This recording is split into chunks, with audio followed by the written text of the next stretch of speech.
Hey guys, welcome to the channel. So I just got my Hot Toys Batman Returns. This is the deluxe figure. So this is the Michael Keaton portrait, the one that includes that. And it comes with a special base as well. And this one here was sold out pretty much everywhere. The only place you can get it, from what I've seen, is an Australian retailer by the name of Pop Culture. They have, I think, a few available there for retail, so you can still get it, or I believe they have one or two. Last I checked, maybe like a few days back. I originally had this on Sideshow, but I had to cancel it because my budget at the time, a couple weeks back, it wasn't, I didn't have my budget in order at the time, but about maybe a week or 2 weeks ago, I picked this up from a Canadian retailer, ecollectibles.ca. They ship to the States as well. And I paid about retail for it, so marginally, maybe a few bucks more, not that much. So about maybe 360 to 380 USD. So a little over 500, maybe 30, 40 Canadian if you add the shipping in on top.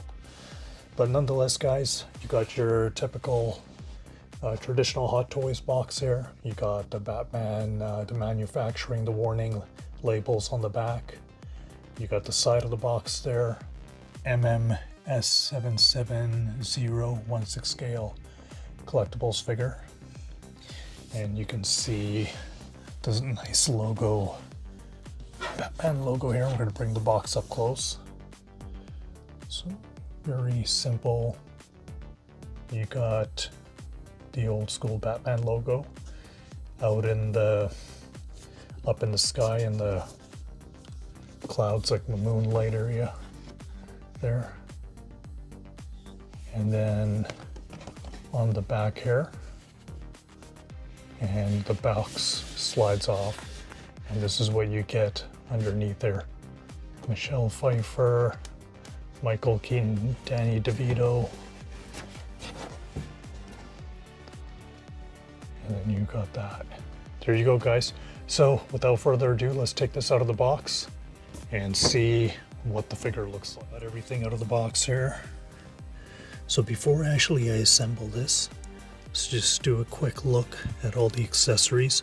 These are the different hand attachments, and then this here is to adjust the eyeballs of the figure if you want to move the eyeballs in different directions. Then you got different grappling hooks. You got a special batarang like the one seen in Batman Returns, where it takes out multiple attackers. Extra buckles, some sort of homing device or taser device. It's been a while since I've watched that movie, so bear with me, guys. And then over here you got his hang glider cape. It's all sealed in this box here. I will take that out in a bit. Then you got the main figure. You got the broken cowl underneath the piece of plastic, different face plates. Then you got the Batman figure underneath the main figure. There's a Keaton portrait there. And then here's the torn mask. The one that goes over when you're swapping the Keaton portrait out. I believe that'll go here. And that'll help block the gap between the neck of the figure and just underneath the portrait, so it blends in nicely. And this is one of the alternate base attachments, and I think it comes with a gargoyle type. Yeah, that's the one right there. Alright guys, let's assemble this together, see what he looks like. Alright guys, so I assembled him. This is what he looks like, side profile, the Keaton profile. Definitely looks like Michael Keaton. Batman emblem, the bat belt, the gargoyle base. Looks really good. Nice cape. I mean, the cape could be better. It's not leather or anything like that. Feels like some sort of, I don't know, some sort of like cloth type material. But I mean, it would have been nice to get a leather, maybe genuine leather type cape. It would blend in better with the rest of the costume. I mean, you could see the ab work and just the contouring lines of his bat suit. Of course, the Batman Returns bat suit is slightly different compared to the '89 suit. '89 suit's got the molded, like, you know, like the abs on there and everything, and also there's like a different type of texture. It's almost like there's like a subtle kind of like a gray on his bat suit. It looks more rugged looking. I don't know, it's hard to describe, but there you go, guys. All right, let's see what he looks like with more attachments. Be back in a bit. So I just swapped out the mouthpiece and added the back grapple in one of his hands. And you can see the mouthpiece is a little bit changed out there. Right hand, he's got some sort of alternate device. I think it's kind of like a back grapple as well. I can't remember what the device was called. And I have the back of his cape kind of flared out. Now, the cape has a bendable wire in there on the lining on the edges, so you can bend it to whichever way you want to pose the cape. The gauntlets are very sharp, those sharp spikes there, so you have to be careful. There's back grapple. And then you got Batman looking up in the sky, trying to figure out where he's going to fire off the back grapple. So, I mean, overall not bad. There is one downside with this figure, because obviously the most common thing with the '89 and the Batman Returns Michael Keaton figure is that the posability due to the suit is very limited, so you have to be careful you don't crack the suit or cause any damage to it, because I know that could be a common thing. So essentially, I remember I was reading a post somewhere that this is like the first Batman. His suit is like the equivalent of tank controls in a video game. I thought it was pretty funny. Alright guys, I'm going to swap out the alternate lower faceplate with another faceplate as well, see what he looks like. Alright guys, here is the alternate lower faceplate. It's kind of with a little bit of his teeth showing out, the front teeth. It looks kind of funny, awkward. I also put in a Batarang. The Batarang that has a little like LCD monitor in the middle where it shows how many attackers he's going to attack. Side profile. See, this is the gap I don't really like between the cowl and the cape. It would be nice if they, you know, with a leather cape, that probably would have solved the issue with the gap. And then there's the LCD monitor on the Batarang. There you have it, guys.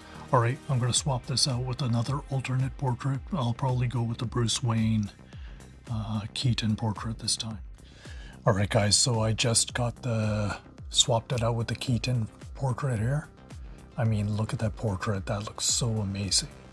Hands down, Hot Toys, one of the Hot Toys' best portraits ever. And there's a torn mask, the cowl. And then you can see the back of the cowl, the detail. Looks really good. I think the only thing that I need to complete this figure is just change out the cape.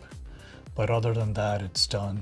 It will, you know, it seems like also the swap out for the portrait, you get a different cowl, the torn cowl, the bottom half, the shoulder piece, that one does close in a little bit better between the gap and the cape there.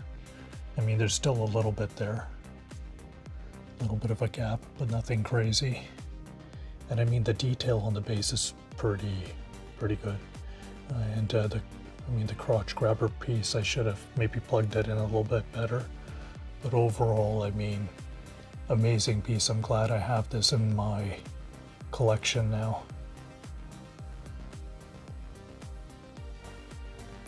And there you go, guys. So now what I'm going to do is I'm going to attach the Batman's, what's called the hang glider that he has, and see what he looks like with that. There was a scene in Batman Returns where he jumps off the rooftop and he's gliding. His like cape turns into a glider. So I'll quickly show that. And also I just want to mention, in order to get this portrait on, there's another post that you had to remove off. It's like a transparent post that's used for the main portrait, the Batman portrait. So once you remove that transparent post, you just plug in the Keaton portrait. There's like there's a post underneath that, and you just like stick it in there, just plug it in, and that's it. And if you want to swap it out, add the Batman portrait afterwards, and you just got to plug in that transparent post, and it helps to make everything fit nice and snug there. All right, let's see what he looks like with the hang glider. I have the hang glider, the back glider on. There it is. And this hang glider is probably 16 inches across, something ridiculous. It's like massive, the wingspan. And these things here are reinforcement hooks, so there's two little holes that you have to connect to that centerpiece there. It stabilizes the bat wings to be able to, the hang glider to be able to spread out evenly and stay there, so it stabilizes it. And I mean, and the hang glider, it's not leather, it's like the same material as the cape. I think if they used a leather material, it probably would have been too heavy perhaps. But I mean, overall, it does look pretty good. It was a pretty cool scene in the movie. I don't know if I would display mine like this. He doesn't hold on to the glider really, because the range of motion because of the batsuit limits it to some degree.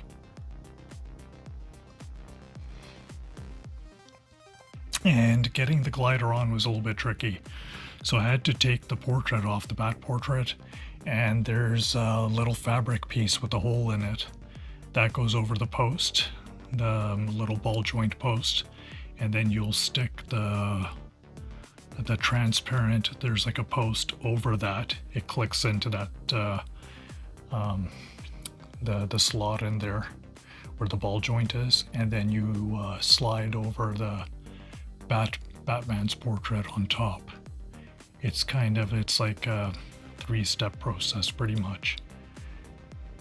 But other than that, I mean, moving further back here, it looks pretty good. But it would take up a lot of space. I mean, that's like a 16-17 inch wingspan. That's a little too large, I think. Right guys, just before we get to the articulation test, there's a couple things in here in the tray I wanted to show you guys. So besides the alternate hands, there's also this here. Seems like a remote control. I think this is a remote control for the Batmobile. The button doesn't actually click or anything, but nice to have. These little things that I was confused about, I think they are like, Batman used this when he was fighting Catwoman, some sort of napalm type mechanism or material. And then we obviously have the back grapple here, and the tip does come off, guys. There's nothing attached to it, like no line or anything like that. And this here, I think, is the hang line thing. Maybe not a back grapple, but it's like it fires out a line for me each end, kind of like a zip line type deal. So you can, I believe, pull these out. Let me check here if you can. They do rotate, but I don't think you can take them out. I can't take these out. Next one here, guys, is for the back grapple. There's like a little wire with the hooks. You can connect this to the back grapple. You also have a secondary line as well over here. And then moving forward here, the little reinforcement pieces for the hang glider cape. So this will go on the inside of the cape to click in, and this will go on the outside to stabilize the cape. So it's the hang glider mode. So it just there's like two male and female connectors here where you connect it like that. Then we got the alternate like torn cowl piece here that you use the Michael Keaton portrait on, so you can't use it with anything else. It's just for that. Pretty nice. You guys saw the torn cowl, the little piece to adjust the eyeballs and even adjust the mouthpiece, alternate ball joints, and the areas in the base where you guys can put the crotch grabber stand. You can cover up the little indentations on the stand. You can cover it up so it's all flush with these like gray little surface bits in the plastic. So there you go, guys, pretty straightforward. And of course you guys got the manual, Hot Toys manual, so pretty straightforward. And of course you got the Max Shrek cat head. The detail on this thing is really nice. And you have the alternate one with the gargoyle. That one is pretty nice too. Where is that one? And the two lower mouthpieces, I think I already showed you guys that in when I was doing like a rotation, rotating it on the turntable there. So let's take Batman off here. So you can't really rotate anything with this head, guys, because his cowl, it's so low past his shoulders, you can't really move anything. So this is more designed almost like a statue-like piece, to be honest. He can do lateral raises up to this point. He can do bicep up and down. There is a little bit swivel you can do for both. Also be careful, guys, these are super sharp. You don't want to, I poked myself a couple times already, so even though it's plastic, yeah, you have to be careful. There is ab crunch, guys. There's a little bit of head movement back and forth. There is, because there's movement like right under here. There's the post there to help it move. There is waist rotation, but unfortunately it can't go because of the suit. And his belt moves around. I would have liked if his belt was a little bit more, maybe got a little bit more of a bronze tone to it. He can't really do the splits because of the suit, and I don't want to risk breaking the rubber. Double knee joint there. He does have a little bit of toe movement, not much. It's a little bit hindered. The detail, like these were, I think these Batman boots that he had were built over a pair of like Nikes, from what I remember. It's like a pair of Nike Air Cross trainers or something like that. There you go, guys. Pretty straightforward there. Nonetheless, I hope you guys enjoyed the review, and I hope I was detailed enough. And do I recommend this figure? I do. This is definitely a good pickup, but keep in mind, guys, this is just made for maybe doing subtle posing with it, nothing too dynamic, because you don't want to wreck the armor. I've heard some minor complaints about the armor having degradation issues. You know, some people have had like minor little flaws with theirs after posing it and stuff, so I wouldn't risk it. Just do simple posing with this. Also, with my previous video, I was talking about cancellations and new pre-orders coming up. The other thing I forgot to mention is I did secure and paid off fully the Caustic Plastic Infinite Studios Jean-Claude Van Damme Bloodsport figure. I bought the deluxe one, so that one is secured. I always wanted to get that. One of my favorite movies of all time. But anyways, guys, this is not available anymore, except for, I found it on Pop Culture. It's an Australian website. I'll leave the link underneath if you guys are interested. That's the closest thing to retail you'll find it for. And other than that, guys, I'll be back again soon. Like, subscribe, hit the notification button. Until next time, peace.